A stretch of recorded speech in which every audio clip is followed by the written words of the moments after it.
Heç bir tarif artımı baş vermir. Tariflər olduğu kimi qalır. Tarifin işləmə məsələsi, mexanizmi biraz daha abonentə uyğun dəyişdirilib. Bundan öncəki tariflər üzrə abonentlərimiz yüklədikləri, balansa yüklədikləri məbləğdən asılı olaraq, nominaldan asılı olaraq müəyyən günlər əldə edirdi. Məsələn, 2 manatlıq kart yüklənən zaman və yaxud ödəniş edilən zaman xəttin açıq qalma müddəti 10 gün təşkil edirdi. 10 gün bitdikdən sonra isə balansda məbləğ qalsa belə zənglərin çıxışı məhdudlaşdırılırdı.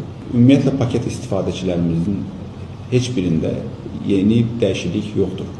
Bu deməkdir ki, paketdə əgər aktivdirsə abonentin istifadəsi olduğu kimi davam edir.